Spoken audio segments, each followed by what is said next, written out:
Hello, and welcome to another episode of Boundless Body Radio. I'm your host, Casey Ruff, and today we have a special episode with Jim Peters. Jim, welcome to Boundless Body Radio. Thanks for having me. Absolutely. This is the first time I've never done a proper introduction for anybody. So I'm so glad that you were able to make it on our show today. So what happened is I had an appointment scheduled with a guest. She ended up having to cancel that appointment because her son is sick and she lives in the Netherlands. And we are completely snowed in here in Salt Lake City. And I knew that was going to happen. If I have an opening in my schedule, generally speaking, I'll just go on a walk or go, do something fun, go on a bike ride. But it snowed literally in the Salt Lake Valley where I am 15 inches overnight. Wow. I knew I had Very cool. nothing to do. And so I put it out on Twitter. Like, does anybody in the low carbohydrate space have any time tomorrow at that time spot? I know I'm going to be sitting around anyway, or plowing snow or doing something I don't want to do. And you were the first one that responded to say, yes, I can come onto your show. So thank you so very much. You're welcome. That's it's one of those things, I think back to my story and I just anything I can do to inspire others, because it's kind of like Ron Burgundy, just want to scream it from the mountaintop.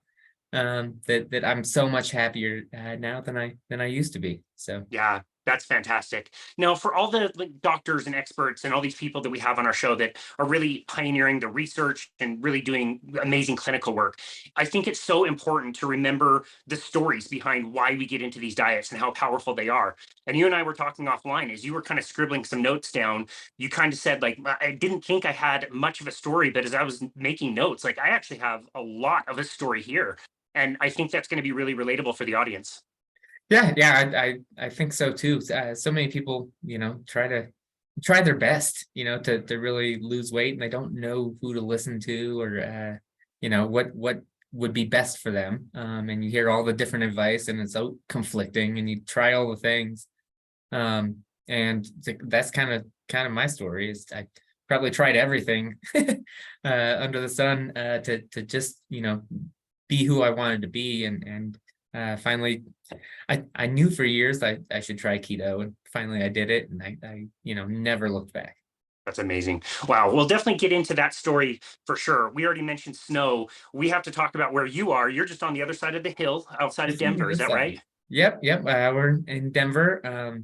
As I was mentioning, I love to ski. So you say 15 inches, I'm like, just look at my chops. I'd love to get up there. We're supposed to have some snow up in the mountains right now too, but busy work week, so I don't think I'll get up there while the snow is fresh. But oh well. That's cool that you moved there just to ski. So here in Salt Lake, basically any of our ski resorts are accessible by multiple different roads. There's more than just one canyon, so it's a different kind of an access that we have here to our resorts than you would have in Denver. In Denver, it's just I-70 is how you get to pretty much every resort. And you can imagine on a weekend that might be a little bit of a challenge. But anyway, if you go up to some of the ski resorts up in, say, Little Cottonwood Canyon, you go to Alta, the benchmark for a really good ski year is 500 inches. Yeah. If you get 500 inches or more than that, that's a really decent year. The last 2 or 3 years, I want to say we maybe got up to like 350. We just passed 800 inches. Just broke the record. Dude, Alta posted a picture yesterday. Wow. Incredible. Alta posted a picture yesterday that showed cars on the road with this huge hill behind it, and it was all white with snow. And the caption said, "This looks like a hill. This is not a hill. This is what 800 inches compressed down into 216 inches. It looked like a sheer cliff, dude. Wow. Easy.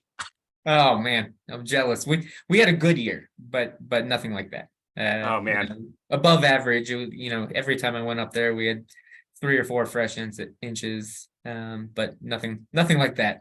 I was in Steamboat last week. My daughter was on spring break, and I took her to Steamboat for a few days. And they got on Friday we got about 10 to 12 inches. And wow, decent. That was a lot of fun. I mean, it was a whiteout. We couldn't see anything. I had to introduce my daughter to tree skiing, and she had a blast. She loved it. So now I've got a tree skiing partner. That's fabulous. Oh, that's great, man. I love that. Yeah, she's normally 8, so she's very cool. I was gonna ask. Kind of turning that corner. That's awesome. That's great. Normally, I do everything I possibly can to convince our audience that Colorado is amazing. Go to Colorado. Don't come here. We're busy enough as it is. But I have to say that this snow year has been epic. beyond belief. And one of the cool things about skiing in the Rockies, really kind of anywhere where you are, where we are, is the type of snow that we get is so Light. dry Yeah. and light and fluffy. And just the videos I've seen in the past few weeks of people powder skiing and they're just sinking into their chest and face shots of powder. It's just wonderful. Yeah. Yeah. I wish we got the type of year that you guys got and Mammoth got, but we had a lot of fun anyway. Yeah, there you go. Can't complain. Yeah. Well, okay, so you've always been interested in sports and fitness and skiing in particular. Tell us a little bit about your journey through health. What was it like growing up? Where did you grow up? And what kind of things did you end up suffering with over time? Yeah, so I grew up in a little town outside of Dayton, Ohio, and kind of started my interest in I guess health around middle school. I was always kind of a chubby kid and got to middle school and wanted girls to like me, so it's time to get in shape, and also wanted to be a starter on the basketball and football teams and all of that. So that was really where it started. Started running. Like I didn't really um, eat that differently at that juncture. Just kind of tried to outrun a bad diet, and it worked. I became starting point guard, moved positions in football to be more speed oriented. I played a little cornerback and quarterback growing up, and yeah, that was kind of the start of it. Later in high school, I actually did the Atkins diet. In between junior and senior years, I started that, and dropped a bunch of weight, got leaned out, and got a lot faster. And so I always, when I heard about keto, I thought back to that time. I was like, I know this is gonna work, but you're addicted to sugar and everything, and you're like, Yeah. I don't want to try that. Okay. Like So based last on resort. yeah. So based on what how old are you? 39. I, 39. Okay. I don't want to talk about what's coming up here. Yeah. Okay. So yeah, you're exactly my age. If you're talking about that age range when Atkins was getting popular, Atkins was interesting because it got popular first in the 70s when it first came out, and then it kind of faded away. Yeah. And it's like it comes and goes in like 20-year cycles. What I remember about the late 90s kind of iteration of Atkins is that it was very low carbohydrate. It was really Yep. high protein, but it was kind of at a time when we were mostly like kind of fat phobic. And so I think a lot of people were doing that, but they were doing it with like chicken breast rather than doing it with like steak. Yep. And so people could lose a bunch of weight, but they were also like super grumpy and they could not maintain it Right. because they just were not getting enough fat. Was that your experience? That was exactly it. I'd say I I had more carbs. Like I didn't really know what I was doing. So I'd eat chicken breast with like barbecue sauce, and I didn't know anything about the sugar. But I wasn't eating the breads or the cookies or cereals or anything. Unless I felt like I had to carbo load to compete for sports. So I do just a little bit, but only right before game or practice or whatever. Gotcha. I felt like I had to have some carbs because obviously there's nothing else there Yeah, that I was right. eating. So So, lean. but yeah, like I said, I dropped a bunch of weight, and probably from the 160s down to the 140s, and then kind of settled in the 150s. I'm not very tall. Um, Settled in the 150s to play high school sports, and I was able to be fast and athletic at that size. But yeah, that was kind of where I started. Um, Nice. then I guess I would say, go to college and do all the things college kids do.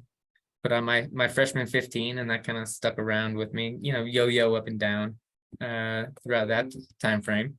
And then let's see, yeah, kind of in my adult life, kind of just tried a little bit of everything before I finally got to something that worked for me. I kind of made a list here, read a book through Men's Health called The Abs Diet. I don't know if you've ever heard of that. I Tried think that. so. I think I remember that cover. Yeah, I mean, not too terribly different from a whole foods type of diet, and it worked. I lost 10 pounds, they have another one called the New American diet, where you really try to cut out all the toxins and the chemicals and that sort of thing from your life, that are really disrupting your system. And I think that was good information, but it didn't really help me on Yeah. my journey. My Um, favorite iterations of diets are always the one that say the new such and such diet. And it almost yeah. infers that like whatever the original one wasn't good enough. So we're giving you like the 2.0 version. This is the better one. My absolute all-time favorite is the new cabbage soup diet. Like, Oh my goodness, what was the is old it one? Ugh. 20? Yeah, right. 20% more cabbage in the new one. Like, Right, right. gross. It's crazy. So like I've done other things. I think I probably was on the line of kind of the PE diet at one point, with just really heavy on the protein, without much focus on the carbs or the just really hammering the protein. I don't know if you're familiar with Jim Stepani. No, I'm not. He's you know kind of a fitness influencer. He has a line of products, a really good tasting protein, and some pre-workouts. And so I did his shortcut to shred program for like 6 weeks, lost 10 pounds, came right back. It's like all of these things I've, is it not for lack of effort. Yeah. I know how to work out. I know how to, really push myself at the gym and all of those things. And I get strong, but I wouldn't see the physique that I wanted, or that athleticism that I wanted. I did CrossFit for a little while and paleo with that because everyone was eating paleo. But ultimately just knew, as soon as everyone started talking about keto and, just hearing about it, it was like, oh, so it's just low carb, like Atkins, but you're allowed to have fat also, not just protein. I'll give that a try. And so eventually I read a book, Mark Sisson's 21-day keto reset.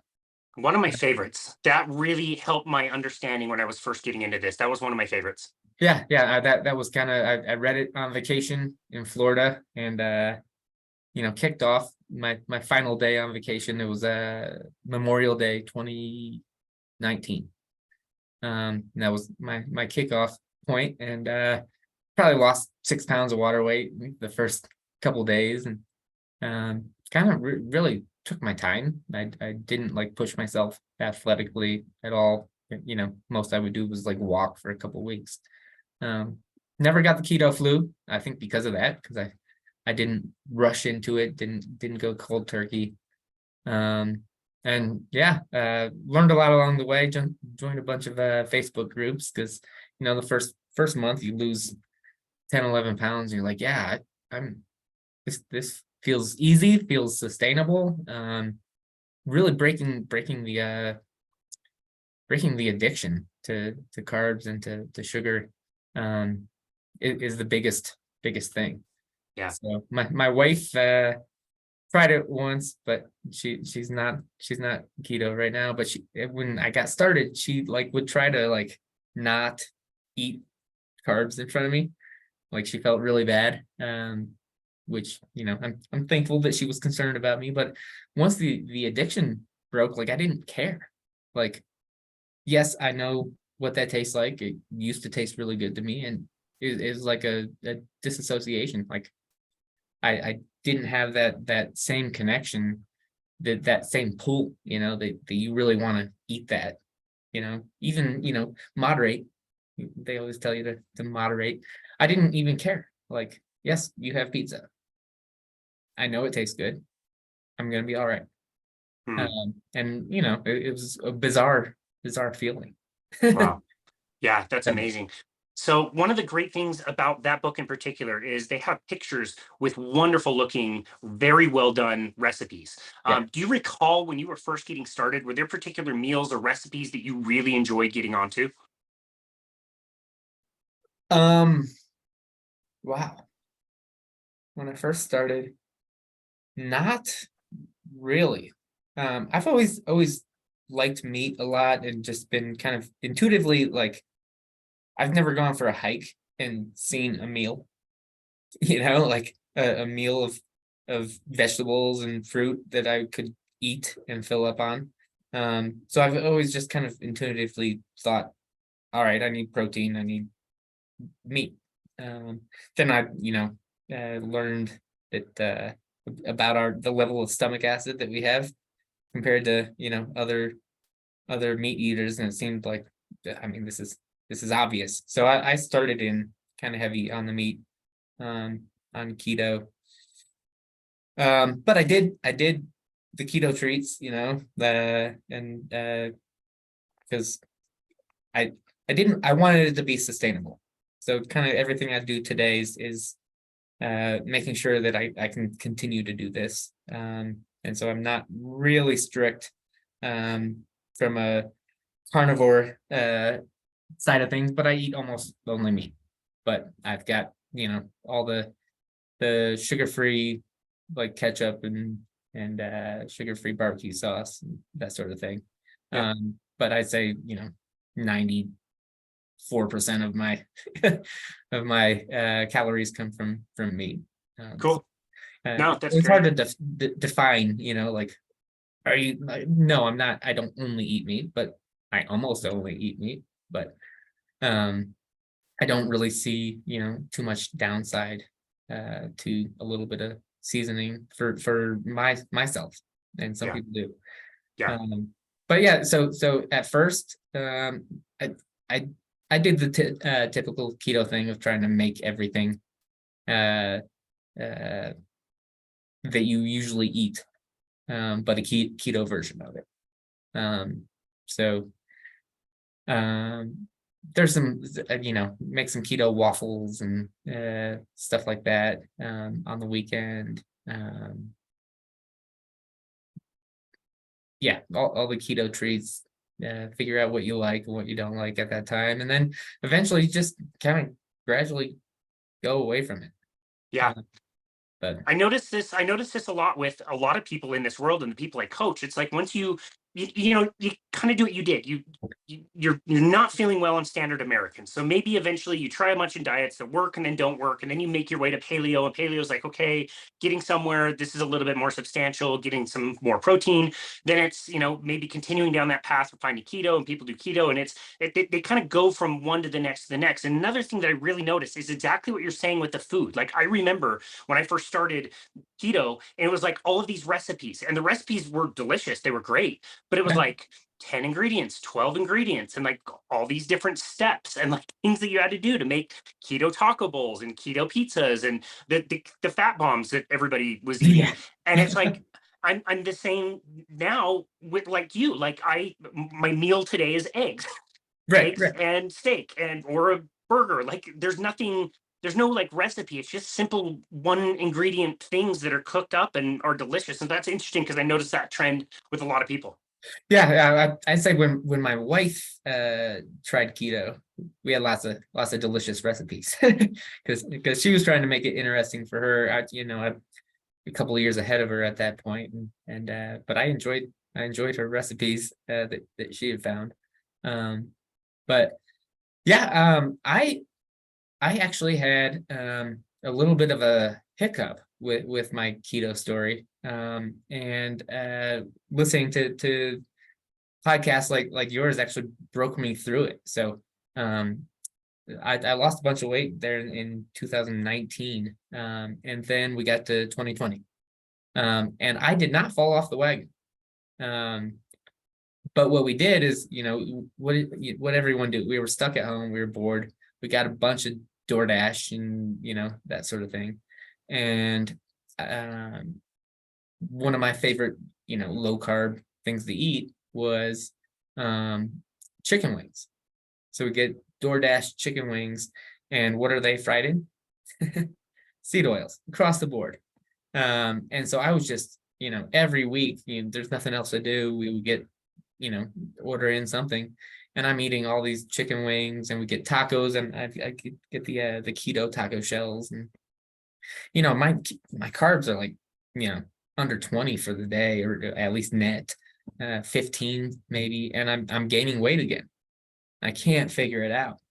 And finally, around February, I put on about 20 pounds back, just, while staying keto the whole time, in terms of, my macronutrients. So I always caution people that, that it's not just your macros. So when I started, everyone was, if it fits your macros, was a kind of a type of keto, a dirty keto.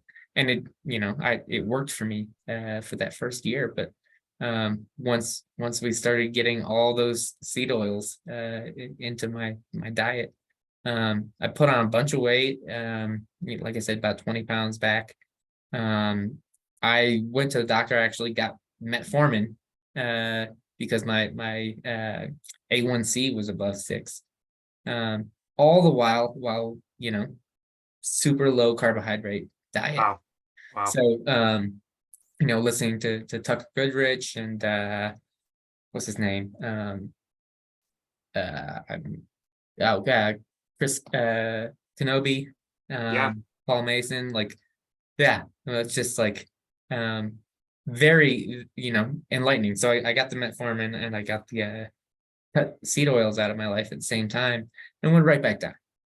Right Um, back down. yeah, and I've quit the metformin. I don't think I need it anymore, and haven't gained any weight back or anything. So I really attribute it to the seed oils, Wow. specifically ruining or giving me insulin resistance while on keto. It was Yeah. pretty remarkable story in my opinion. That's amazing. So I have an advanced copy here of Chris Kenobi's book. He's Yeah, out by you, by the yeah, way. he's in Boulder, isn't he? Yeah, Like your neighbor or something, right? right. I met him at Low Carb Denver 2020, and that was the weekend that the world was blowing up and shutting down. So that was weird. He was so passionate about his message. He claims that he was a terrible public speaker, so he taught himself to be really, really, really good at public speaking, so that he could share this message about seed oils. And his Yeah, book is finally coming out. We're going to interview him here in a few weeks, cool. and it's very well done and really good. And he makes the point that it might be more the seed oils than it is the carbohydrates Yeah, that is causing all of the problems, including the problems that we attribute to carbohydrates, like obesity and the A1C that you mentioned, blood sugars. It's a strong argument that he makes, and it's interesting to ponder the fact that, does low carb work? Because as you're lowering the carbohydrates, just by the nature of the thing, you're generally speaking going to be lowering the vegetable oils, as long as you're not grub hubbing chicken wings every right. single week. It's a really interesting idea. Yeah. I mean, obviously, given my experience, I think there's something to it. I don't know to what degree, and I feel happier and healthier when I just eat meat. Um, so I don't think it's only the seed oils, but in terms of the obesity, the chronic disease, um, speaking of Chris Kenobi, my grandpa had macular degeneration. Oh wow. And that apparently didn't used to be a thing 150 years ago. So That's right. that was he had a rough go of his last 10 years, not being able to see, and losing his hearing gradually. It's just like, what do you do with your time? Yeah, You so can't tough. see, you can't hear, so but yeah, I think there's something to that. And the sunburn thing is real. If anyone doubts it, like we went to the beach in Georgia last summer, but I didn't get sunburned. No sunscreen. No, I wore a hat because, as you can tell, I'm follically challenged here, but no sunscreen. Fantastic. Yeah, No, that's just crazy. that's great. I love that you're thinking in that way when it comes to sun exposure. You said, no, I didn't use sunscreen, but I used shade. Exactly. That's amazing. That's perfect. Like, if you Right, are worried about traveling somewhere where the sun is really intense and you haven't been building up your tan, or your diet isn't great, like you said, full of seed oils, and you're going to burn, like, leverage anything else that you can find, shade, hats, whatever it is, to not use sunscreen. right. If I felt my skin get a little hot, I'd throw on a shirt. Or we've got one of those little tents. Go in the tent for 5-10 minutes, cool down, pop back out and play with the kids. Yeah. um And I did that all year. Never got a sunburn. You might get a tiny Fantastic. bit pink, and by tomorrow it's a tan. Wow. I thought the first time somebody told me that they went low carbohydrate and they can play in the sun all day in the summertime and never get a burn and only get tan, I thought it was insane. And they're having experienced myself and with so many other my clients, like it doesn't surprise me at all to hear that anymore. It's Yeah, amazing what our bodies can do when we're feeding them the right thing and we're interacting with the sun in a wise way. well, never really makes sense. We've been on this planet for a long time, and the sun's always been here, and we didn't always have sunscreen. Yeah. So you watch an old time a movie, and everyone's in the 1600s or something. You're like, how are they not all sunburned? They ain't seed oils. Yeah, Like, totally. but, Totally. yeah, go ahead. No, well, people blame the sun when they're not being wise in the sun. If you live in Toronto and it's April and you take a trip down to Mexico, like you're going to get fried. You will Right, get a really bad sunburn, and that's going to cause a ton of damage. That then you're going to say, "Oh, it was the sun." It's like, no, you got the context wrong. Be right. smart. We're going to Mexico in like 3 weeks, and so I started working on my base tan this weekend. Awesome. And then we get dumped on snow, and this weekend is supposed to be back up into the 60s. So Ah, continue working on it. yeah, that's Denver for you. Yeah. Temperatures can fluctuate like that all the time. That's great. Okay, so this when did you start to course correct? You mentioned February. Was that February 2021? February 2021. Yep. No, sorry. February 2022. Yeah. Okay. That was last year. Yeah. So, So, so it's a good like kind of 2 years of just kind of giving away your results a little bit. I mean, slowly, Yeah. because I was low carb the whole time. It was just kind of inching its way. Stopped feeling, as good as I had been previously, and I couldn't figure it out because I thought it was all carbs. So the seed oil thing is definitely real. Something else that I've had to figure out how to manage is magnesium. I can't seem to absorb it if I consume it orally. If you catch my drift. Yeah. Um, but the magnesium spray has really helped get absorbing it through the feet and everything. So I've had just muscle cramping, muscle spasm issues. I think because of that, and it makes me wonder, looking backwards, how whether I had magnesium issues earlier in life. I Mm. pulled muscles and whatnot. I had a constant pulled hamstring issue, um, in baseball. So it makes me wonder because I haven't pulled a muscle in a while, and I'm not getting any younger. So Yeah. I think maybe I found the solution here. Yeah. No, that's amazing. It's interesting to ponder the thought that that is a ship that may have already sailed for good. Like we're not getting magnesium in any of our foods anymore. Right. And I don't know how we're really going to get it back. We might all be looking at doing some form of supplementation. I've yet to try the spray. That's cool that you notice a good result with that. Yeah, it's like $10 for a bottle, and bottle lasts me months. Great. I've got one in my bathroom and one downstairs in the kitchen, and just wherever I am, I throw it on my feet before I put my socks on. If I'm going to, play a softball game and I don't want to pull a hammy, I throw it on again. And it doesn't give me digestive issues that way like it does. I even tried the Remag from your podcast with I'm blanking on her name. Carolyn Yeah, Dean? Yeah. Carolyn Dean. I tried that. It's better than the other forms that I've tried, but still I can't have much. Yeah. Gotcha. So Gotcha. it's not bad if I'm like repopulating, like if I go skiing all day and then I have some, seems to absorb. But if I'm, if I have some in the morning, derails my morning. Yeah. Yeah. I know exactly what you are talking about. I just wanted to comment also on something that you mentioned and you're talking about with the, getting off of a stricter low carbohydrate or keto diet. when, in my experience, when somebody does calorie restriction, so they do a calorie restricted diet and they do a lot of exercise, they will get off of it. And when they do, the rebound is atrocious. You don't just go back to your baseline, you go way past your baseline. And Yeah. that's the thing that I've noticed with keto. Like, first of all, you could easily, if you wanted to, do this diet for the rest of your life. So it is very maintainable. And when I see weight gain, I see people gain 10 pounds, 5 pounds. You just kind of don't have that same severe regain that you would when somebody's doing a diet and pairing it, especially with an exercise program. Yeah, yeah. I'd say I exercise less vigorously than I did before, with better results. Like I went to the gym this morning and knocked out probably like 20 minutes just uh, lifting weights, and then got out of there. It used to be like I felt like I had to be there for an hour just to like not gain weight. Yep. And now it's just, I'll get in and get out and lift hard for a short period of time and not really get sore. I do get sore. I think Anthony Chafee's just a machine. He's amazing. I don't see the correlation with the coffee thing. I still get sore if I work hard enough. But less so.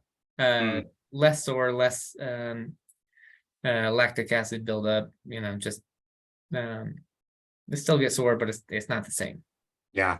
Yeah, very interesting. I got to meet Dr. Chafee about a month ago at Low Carb Denver, and I didn't know he was coming. He made an appearance. He wasn't speaking at all. And my wife asked me afterwards, like, do you know Dr. Anthony Chafee? And I'm like, yeah, I just met him, like, really cool guy. She was like, oh, is he as good looking in person as he is on his Instagram? I'm like, no, he's not. He's one of those guys that's even better looking in person. He is ripped and I tan, believe it. and Yeah. oh my goodness. So yeah, when he's describing like playing rugby for hours and hours and hours and never get sore, like Right. looking at him, like, okay, yeah, I can see how that would be the I get it. case. I played softball last night. My hip hurts a little bit, like not rugby, softball. Yeah, Yeah. wow. Wow. But yeah, overall is better, and that was a big motivation for me. Is like I said, I'm not very tall, so I have to be fast. You can't be 5'6" and slow and play basketball. It's not going to go well for you.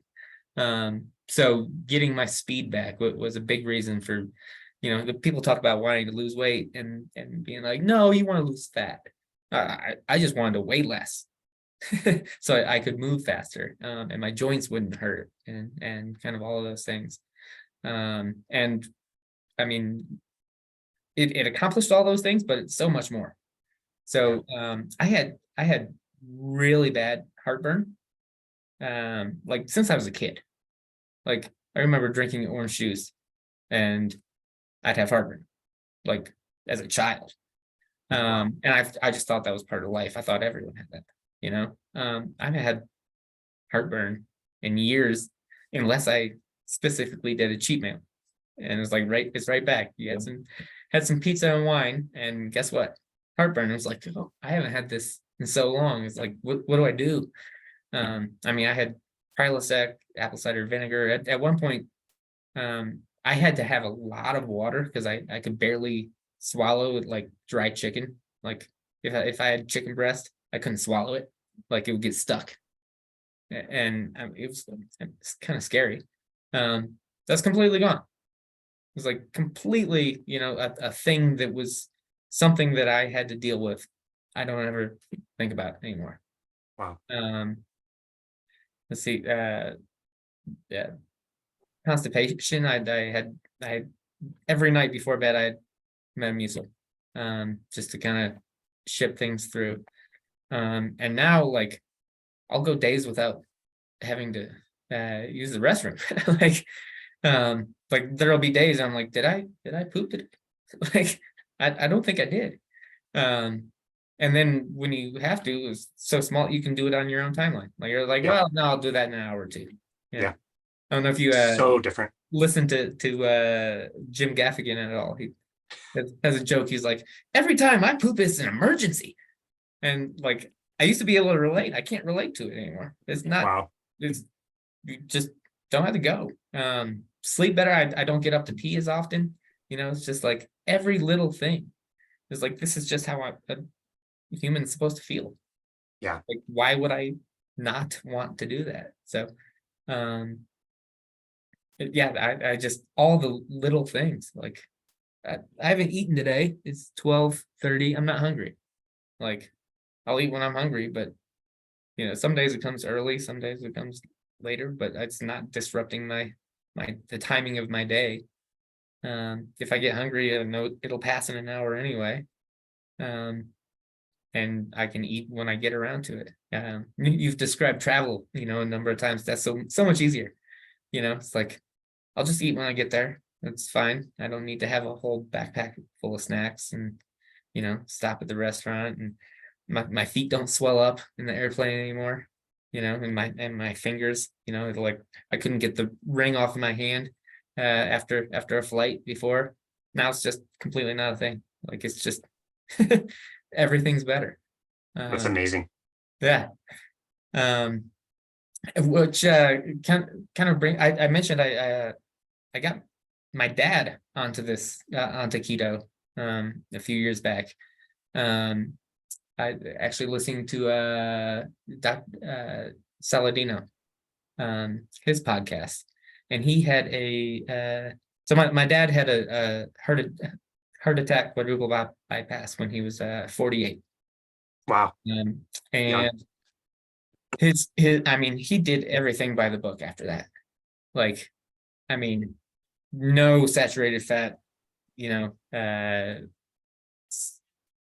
think they tried vegan at one point, just anything to not have another heart attack. And guess what?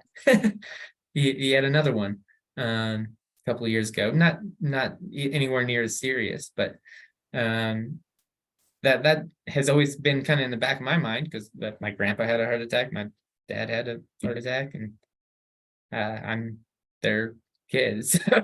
I don't want that. So Dr. Saladino had and it was so long ago, I can't remember his name. He had the head cardiologist from a Houston hospital on his podcast. And I made my dad listen to it, and he was like, that makes all the sense in the world. That one episode. Because he's a retired physician, so he gets it. And he was like, you know what? I've never had high cholesterol. That's not it. I've got moderately high sugar, blood sugar. He smoked a little bit in his 20s. Basically quit by the time I was born. And it never made sense. Like, he's doing everything right. Why is he still struggling? And he was like, so what I'm doing isn't working. Might as well try this. And he's gotten off his statins. Yeah, he likes to play guitar, and his fingers would just get cracked from the strings, and they just wouldn't recover. And so, these statins are driving him nuts, because one of his loves in life is to play guitar and play music, and his fingers are bleeding every time, and they won't heal. So he's off of those. He's lost 30 pounds also. So wish we could have gotten Grandpa on the train while he was still with us, and reduce his issues too. But I think of so much of their lives that were misled, and they're trying so hard to do everything right, and the advice was wrong. It's right. People put in the effort, they actually don't want to die. Yeah. And so now he's eating steak again, and bacon and eggs, and all the things that he loved, that he never cream in his coffee instead of soy milk or oat milk or whatever. All the things he always wanted that mom wouldn't let him have. Because he was a heart patient, right? Yep. And I don't know if you've asked him, but have you talked to him, or has he reflected on what his practice may have been, different had he known that information? It's like you said, obviously he couldn't have done any different when he practiced, because that information was definitely nowhere at that time. But does he think about what would have been a little bit different in his practice? So he wasn't like a family doctor. He was a occupational specialist. So he would like, he would do physicals for work. And at one point he worked at a truck company, truck making factory. And so people would come in, and it was a lot of injury, and trying to figure out if people were faking to get a workman's comp claim and that sort of thing. So I don't think that his practice would have been much different, but I'm sure he would have not stopped eating meat for 20 years. Yeah. Yeah. It was rough, because you could see it on his face. He's like, I want that. But he didn't, he really took it seriously. He does not want to die. Yeah. And did everything by the book, Wow. without any success. And like I said, he went keto, and just more and more meat also, and feels way better. He's back to skiing with me. Oh, that's awesome. He has some damage, so he to basically, some stuff that built up over time, that he just can't, he runs out of breath, but he can do it. He doesn't have angina, he doesn't have any sort of pain or issues, just a little out of breath, because of some thickening of some critical arteries there over Wow. time. But yeah, he's doing great. He's recovering quickly, and yeah. That's amazing. Is there anybody else around you, like more like family or anything, that has also tried the diet because of your success, your father's success being like an example? Um, well, my wife tried it, like I said. My mom won't, and it's a bummer, because she definitely has oxalate poisoning. I think I mentioned that to you on Twitter once. It was I can't remember who it. I actually have it up here. I can't remember who it was. No, I can't find it.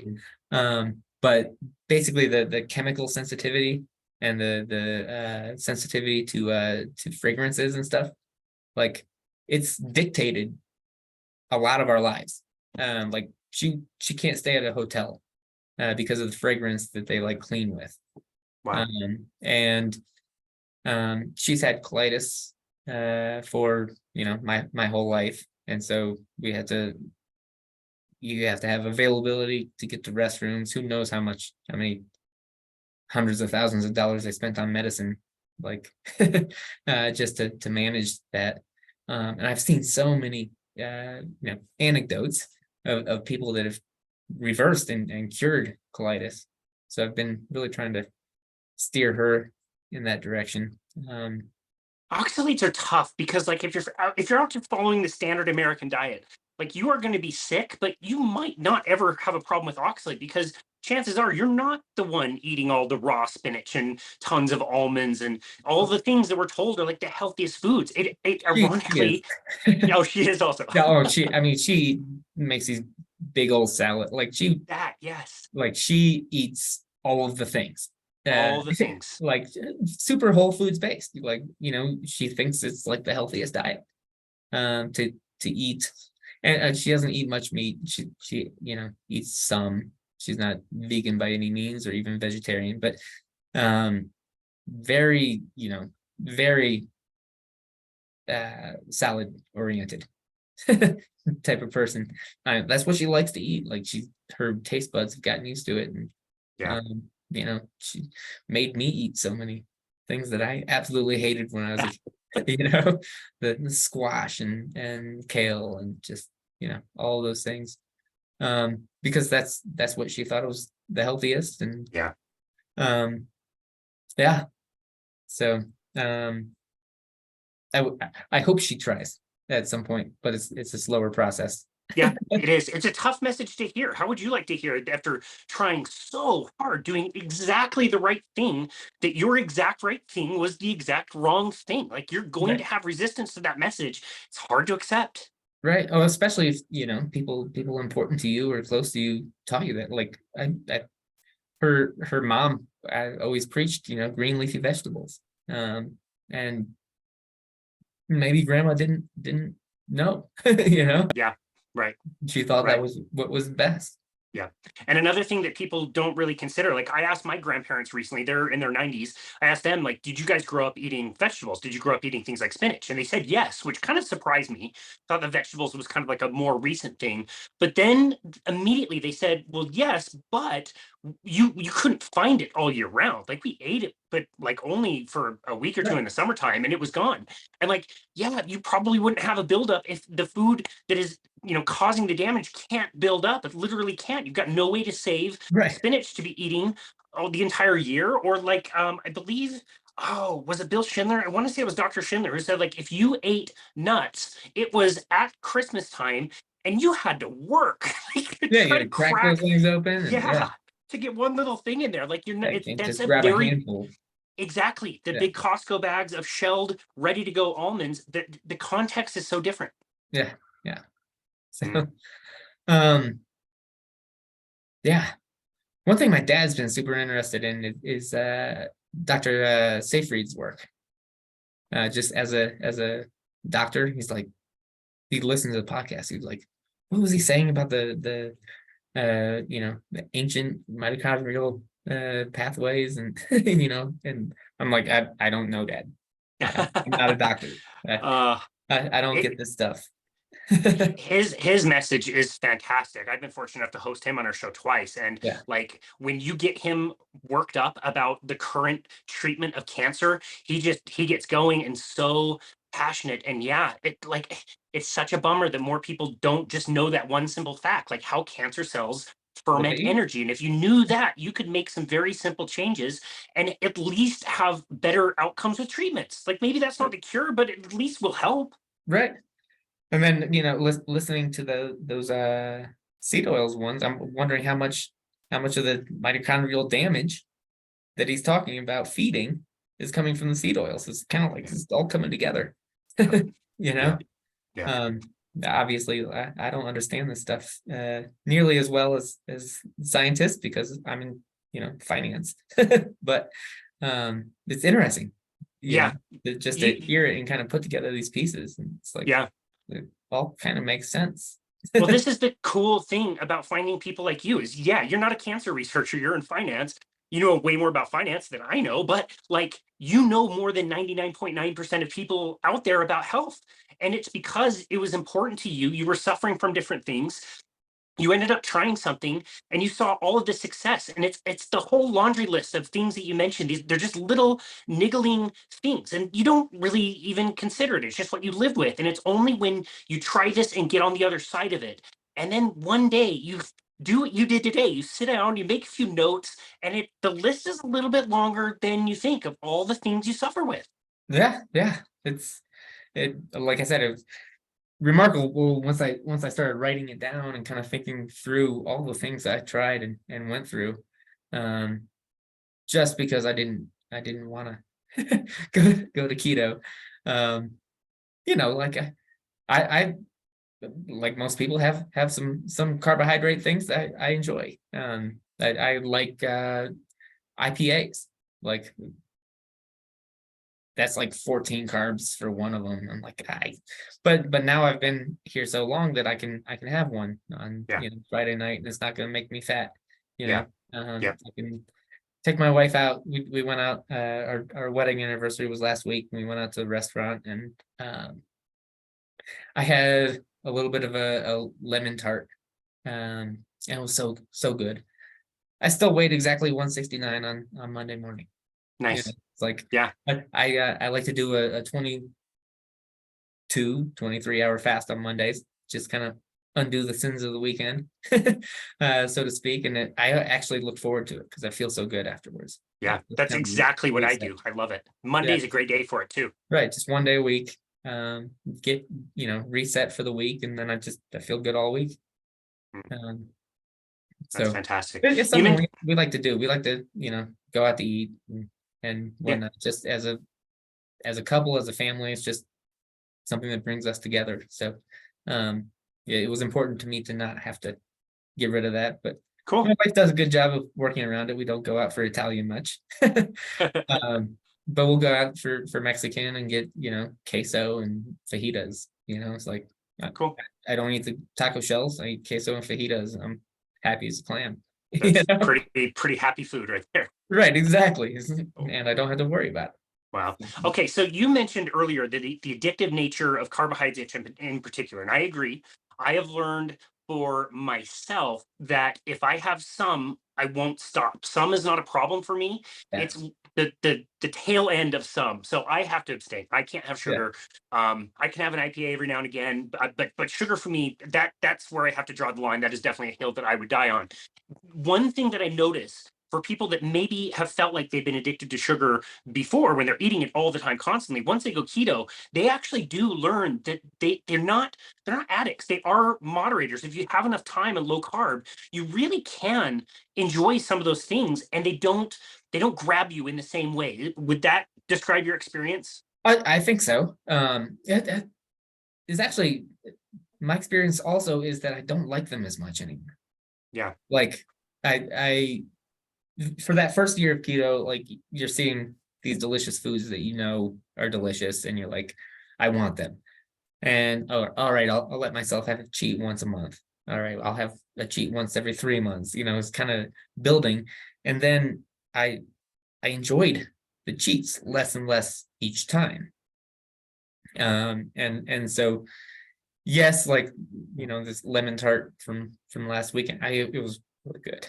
I mean, it really hit the spot, but I didn't want it again on Sunday, Right. Yep. which is a change, Yep. something that happened over time because early on it was like Sunday is hard because now I've reintroduced sugar and I have to fight it all day long. Didn't have to fight it. And then had my fast day on Monday and I'm back. Yeah. Then to Sunday. That's fantastic. I love that. So as you were sitting down to write this list of all the things that you don't have to deal with anymore, do you feel like there's anything you can still identify that you would like to see improvement with? Or do you pretty much just like you're kind of in paradise and you're just going to kind of stay in paradise? Like how do you see the evolution of your diet from here? Yeah. So I'm at a very sustainable, happy place. Yeah, I could do this for the rest of my life. I don't know that my curiosity will let me. So I've tried, pure carnivore for, a week or two. And I was like, oh shit, this is better. This really is better. Because I just energy was just, boiling over, focus, just all of that. Just like, what is this dairy doing to me? I also have exercise induced asthma. And I've heard, other anecdotal, stories of people curing their asthma with after getting rid of dairy. I remember that story kind of when I was a kid too, and just being like, yeah, right. But I am curious, so I might give it a month or two at some point and see if my asthma goes away. Yeah. But it's one of those things that like my asthma doesn't really hinder me because I go to play and I take a puff and I'm good. Yeah. Yep. So it's not like a big motivation to cut out things that I like, but I am curious. So I, I, Right. I want to see this just finding the right time where I'm not gonna like be going out to dinner with my family for a few weeks, and I, I that don't want to hinder them with my choices. That's right. So, Everything has pros and cons, and you're doing this in such an awesome and considerate way where you're considering like, does this suck bad enough for me to have to change? Like, doing carnivore, you mentioned traveling, doing carnivore is a little awkward. It's not that fun. Like, you have to make weird orders. You have to explain weird things to people who have questions. Like, there's a lot of cons that comes along with it. And my pro is that I don't have anxiety and all the different things you mentioned. I don't have that either. But yeah, you don't have to be 100% all the time for the rest of your life. Just see where you're getting the biggest bang for the buck and where your rewards are, and make your line in the sand wherever you feel like it's worth it for you. yeah, so I love coffee. I love the taste, love the routine, love how it makes me feel. I prefer the taste when it has cream in it. So like that's what I do. I wake up and I have a cup of coffee with heavy whipping cream and I'm good. Like I said, it's 12:45 here, I haven't I've just had cream, I'm good. Yeah. So I getting rid of that feels like I need to have a compelling reason because it's something I really enjoy. And yeah, so that's just one example, but yeah, I like cream cheese a lot too. Like Cool. it's one of those things like it was like you can't have cream cheese like your whole life, it's like Yeah, that's totally. that's a bad thing for you. And now I'm like, wait a second, that's dessert. Like, give me a spoonful of Tillamook cream cheese, and I'm like, Oh, so so good. good. So good. Yeah. One Wow. thing another thing that tastes like candy now is peanut butter. Like, it's like such like just a spoonful, and I'm like that's one of those things where you're like, if I have one, I can't stop. I don't want to put that peanut butter jar back in the pantry. Yeah. But Yeah.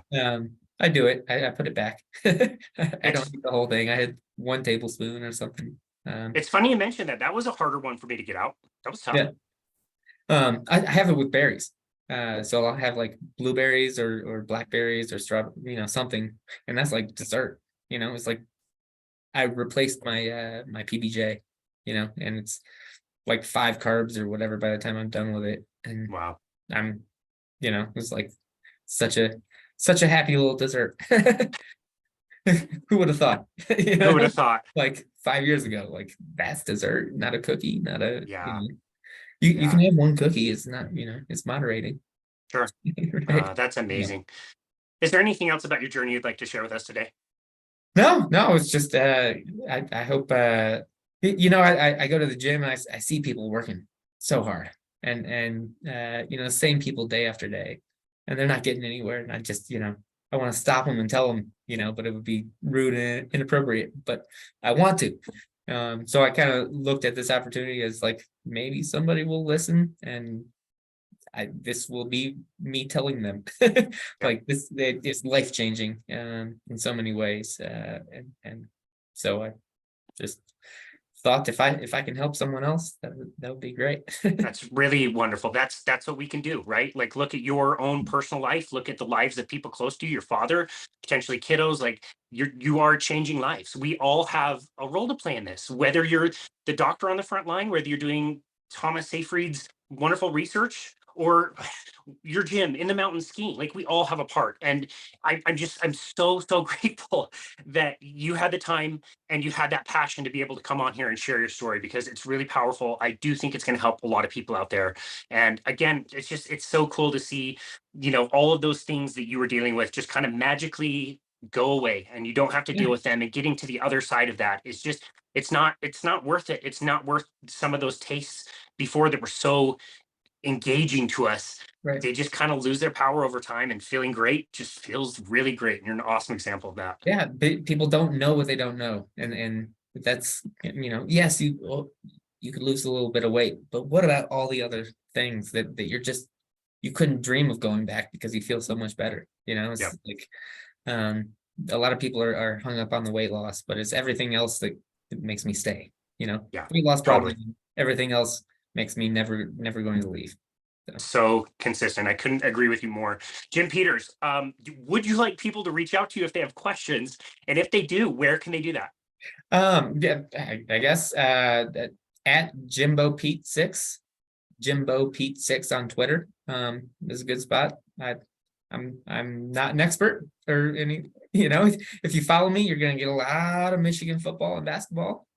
Thanks. So I don't know if you want to, but feel free to reach out. I'm always happy to share any ideas or experiences. That's great. I was going to say, we're here in the Salt Lake Valley, like I said, so huge Utah fan, and it felt really good to beat Michigan twice in a row a few years ago. And Yeah. the best shirt I saw after we beat them in 2013, in 2014 at the tailgate lot, somebody said, "Let's make Michigan or Michigan," and I was like, "Yeah." Yep. Sorry, last little dig, just one last little dig there. That was the turning point because that's right when Harbaugh arrived, and That's he's done a right. lot better since then. Yeah, I don't think we would have beat them anytime after that one very first game that he coached. So Yep, we'll exactly. take the win. We'll take that win. Jim, this has been amazing. Thank you so very much. Go out, get some turns in, enjoy the snow, and thank you so very much for everything that you've done and for sharing your story here today with us. Really, really appreciate you. All right, thanks for having me. Thank you. And this has been another episode of Boundless Body Radio.